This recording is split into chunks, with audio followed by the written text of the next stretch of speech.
Bonjour à tous et bonjour à toutes. Quelques versets du livre des Nombres, un récit de l'Ancien Testament pour notre méditation aujourd'hui. Ils, les espions, furent de retour de l'exploration du pays au bout de 40 jours.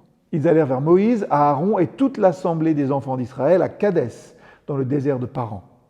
Ils leur firent un rapport ainsi qu'à toute l'assemblée et leur montrèrent les fruits du pays. Voici ce qu'ils racontèrent à Moïse. Nous sommes allés dans le pays où tu nous as envoyés. À la vérité, c'est un pays où coule le lait et le miel, et en voici les fruits. Mais le peuple qui habite ce pays est puissant. Les villes sont fortifiées, très grandes. Nous y avons vu des enfants d'Anak. Nous ne pouvons pas monter contre ce peuple car il est plus fort que nous. Ce passage raconte le retour des 12 espions envoyés pour explorer le pays de Canaan, le pays promis. Et bien qu'ils reconnaissent la beauté et l'abondance de ce pays, 10 de ces espions sont paralysés par la peur. Ils se contentent sur la taille des ennemis, sur la taille des fortifications. Et leur rapport finalement décourage tout le peuple, semant la crainte, le doute quant à la promesse même de Dieu. Et pourtant, au milieu de tout ce pessimisme, 2 voix, celle de Caleb et de Josué, défient le reste en affirmant que malgré les apparences, Dieu les rendra capables de conquérir le pays.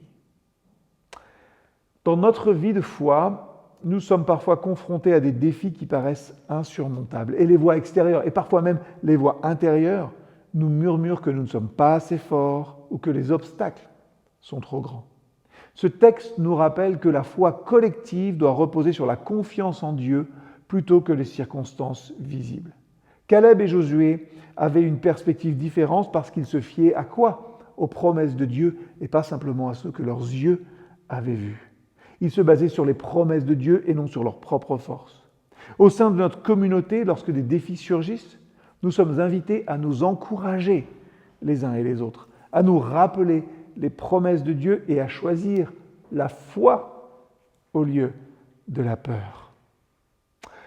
Prions que le Seigneur nous donne le courage et la foi de Caleb et de Josué, qu'il nous aide en communauté à surmonter nos peurs, à regarder les défis avec l'assurance qu'il est avec nous, que nos voix soient des encouragements pour les autres et que dans nos moments d'incertitude, nous restions unis dans la confiance dans les promesses de Dieu.